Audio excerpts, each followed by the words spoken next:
All right, we are on air live. Welcome everyone to the local maximum.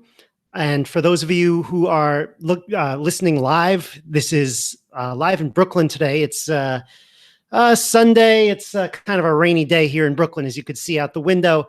But for those of you who are listening to the full episode today, you're going to get some really great nuggets, some really great insights on the local maximum today. I'm talking to Foursquare executive chairman and founder, Dennis Crowley again, and you're going to get some insights into the latest product research that's taking place within Foursquare. What are they thinking about? What's this new thing called hypertrending that they tried at South by Southwest conference this year in Austin?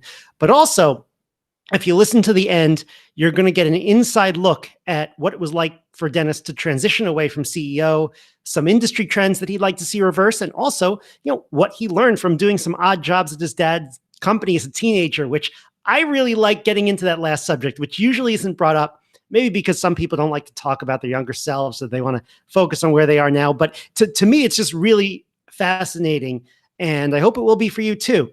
Now, before we begin, after last week's episode, I'm very happy to learn that you're all still as excited about these probability and philosophy topics as I am.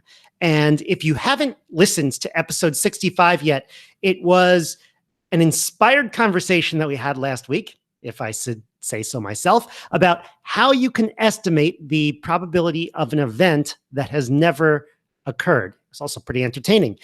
But because we went slightly off script, I want to kind of correct is not really the right word. I want to clarify a few of the things that we said last week.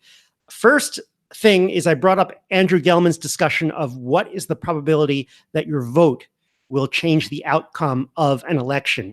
And as it turns out, we weren't sure what election he was talking about. As it turns out, he is indeed talking about the US presidential election. So it's the chance that your vote will be both pivotal in your state's election and pivotal within your state. And then also, again, that your state's electoral votes will determine the winner of the election overall.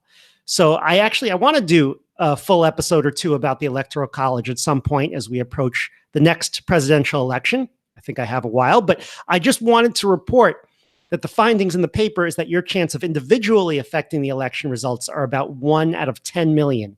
Now, we also got caught up in the question of, well, how do you know if you're the pivotal vote, like the pivotal vote? And essentially the answer is that if a candidate wins by 1 vote in your state, then every single person in that state who voted for the winner is considered a pivotal vote, because each and every one of them could have changed the outcome of the election if they voted for the other person.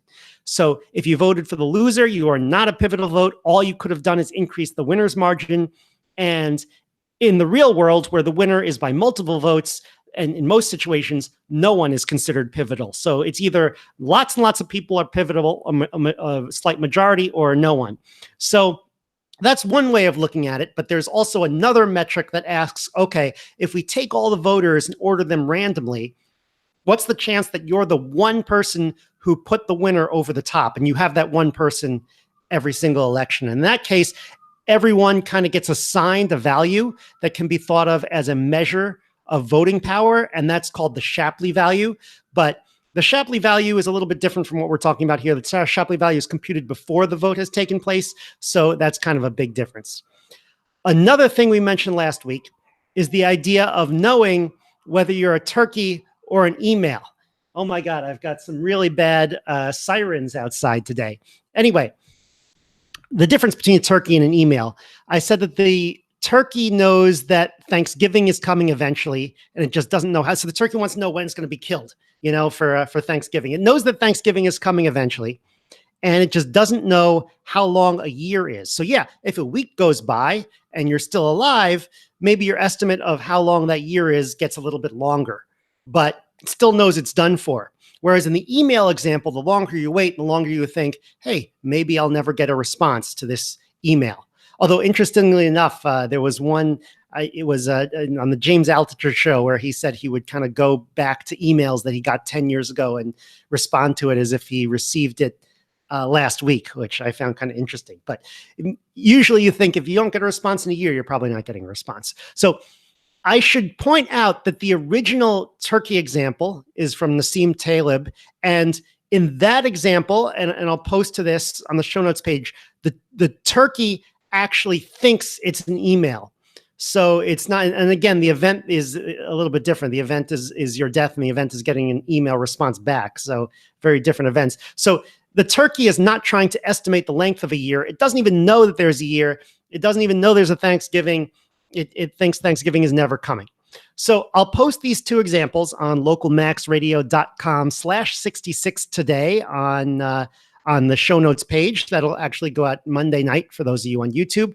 Also, review episode 65, and additionally, check out episode 48 on social choice theory and voting systems that I did with Daniel Kronovet earlier this year.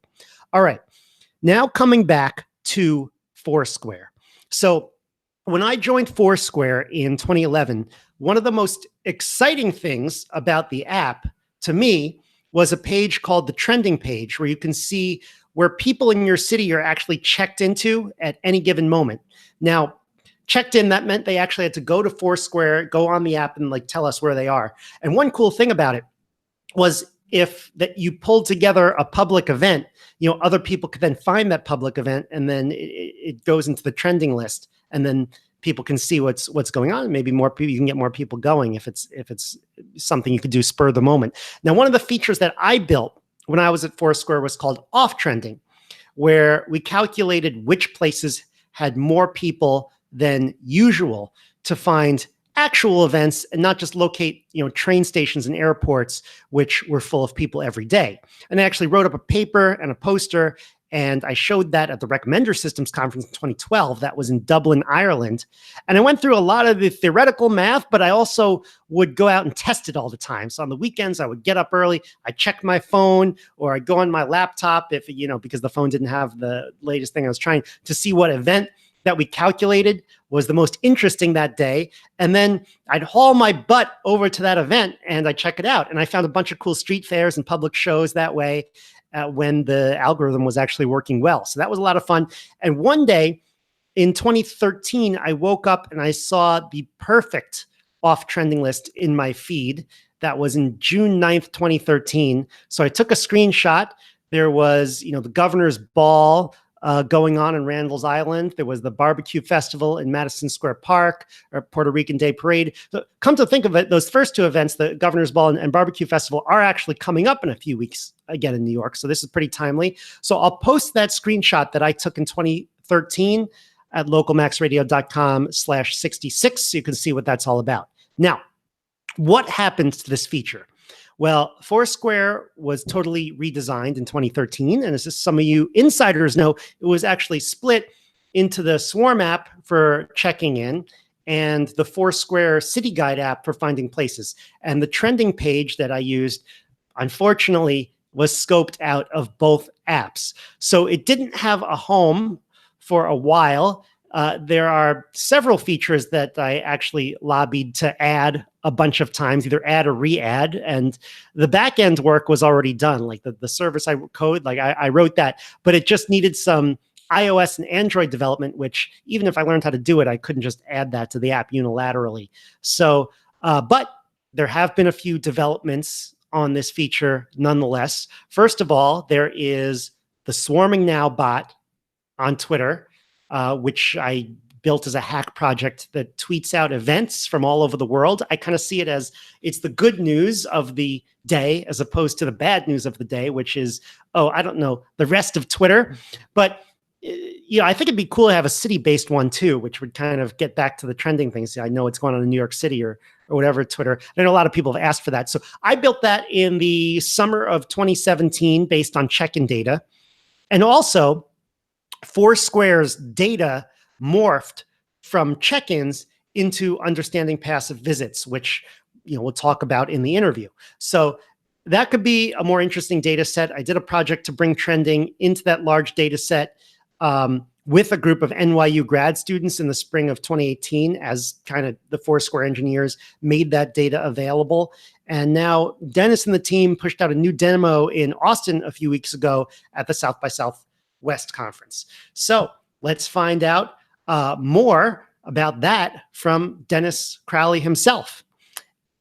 And for those of you who are on YouTube, so long as it is at least a day after I get this out, Monday night, Monday, June 13th, follow the local maximum wherever you follow podcasts, whether it's Luminary or iTunes or SoundCloud or Stitcher or whatever it is. So make sure you subscribe to the local maximum and you will get my interview with Dennis Crowley. Have a great week, everyone.